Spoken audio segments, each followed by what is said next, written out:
Bonjour à tous et bienvenue dans Contact. Savez-vous que les tests d'évaluation d'aptitude à la conduite se pratiquent depuis plus de 40 ans en Belgique? À Bruxelles, ça se fait via le CARA et en Wallonie, c'est le département d'aptitude à la conduite de l'AWSR qui s'en charge. Pour ce faire, vous serez avec un ergothérapeute et dans ce Vie ma vie, je vous emmène tout de suite à la rencontre de l'une d'entre elles.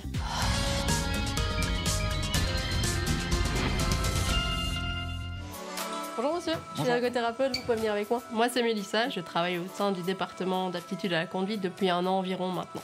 Ce qui me plaît le plus dans mon métier, c'est essayer de trouver la bonne solution pour la bonne personne. La plupart du temps, quand les candidats arrivent chez nous, ils sont très stressés. Ils ont l'impression de rejouer un petit peu leur permis de conduire. Dans 95% des cas, on arrive à trouver une solution. Le département d'aptitude à la conduite s'adresse à toute personne qui a eu un problème soit physique, soit au niveau moteur, au niveau sensitif, ou une personne qui a eu aussi un problème cognitif.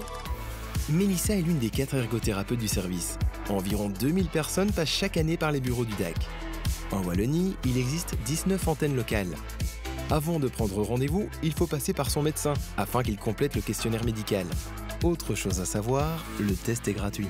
Ce type d'exercice va nous permettre de savoir s'il a la force nécessaire pour pouvoir appuyer sur les pédales. Je vais vous demander de marcher sur la pointe des pieds si c'est possible. Et donc là, je vois que vous portez des lunettes, donc on va juste s'assurer que l'acuité visuelle est suffisante. À la fin de l'entretien, il y a 4 grandes possibilités. Il n'y a pas besoin d'adaptation, il n'y a pas besoin de restriction non plus, le candidat se débrouille très bien. La personne a un handicap moteur et il a besoin d'une adaptation. On a trouvé laquelle, on peut rendre l'aptitude avec des codes et des adaptations. Mais la personne a peut-être des difficultés plus de concentration. Là, on va mettre des codes de restriction. Il va pouvoir par exemple se déplacer dans un rayon particulier. La 4e possibilité, c'est un mix de restriction et d'adaptation. Dernière phase, on va faire le test sur la route. Avant de prendre la route, on fait plusieurs petits tests. Est-ce qu'il arrive facilement à aller d'une pédale à l'autre? On va voir aussi le positionnement du pied et on va voir au niveau de la force de freinage, est-ce qu'il a suffisamment de force pour pouvoir déclencher l'ABS. C'est parti, on va faire un petit tour sur le parking. Le but de ce service est multiple. En plus d'aider le candidat à garder son indépendance et sa mobilité, il a pour mission de garantir la sécurité routière en général. Il s'agit d'un enjeu de sécurité publique. Salut Mélissa. Bonjour. Est-ce que tu as reçu une formation spécifique avant de venir travailler ici? À l'école, il n'y a pas de formation spécifique pour ce métier-ci, donc il a vraiment fallu apprendre une fois que j'ai été engagée.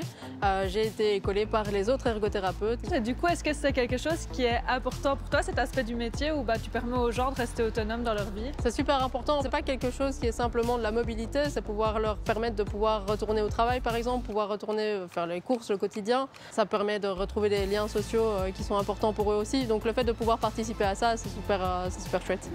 À la fin du test, c'est le médecin du DAC qui signe la décision finale. Dans certains cas, elle est définitive. Dans d'autres, en fonction des pathologies, elle a une certaine période de validité. S'il y a des modifications effectuées sur le véhicule, le candidat reçoit les informations nécessaires à son domicile. Ce sera ensuite à lui d'effectuer les démarches pour l'adapter. Dans une minorité de cas, le candidat reçoit une décision d'inaptitude, soit parce qu'il ne satisfait pas ou plus aux normes médicales, soit parce qu'aucune solution n'est suffisante pour atteindre une conduite sécurisée. Et avant de continuer sa journée, Mélissa a un dernier message à glisser. Un petit conseil, c'est surtout de ne pas venir avec trop d'appréhension. Je sais que c'est facile à dire, mais on est ici pour vous trouver des solutions. Essayez de répondre au mieux à vos besoins, tout en étant en sécurité sur la route. Et voilà, Contact, c'est déjà terminé pour aujourd'hui, mais je vous retrouve dès la semaine prochaine pour un nouvel épisode de votre émission sur la sécurité routière. D'ici là, bonne route!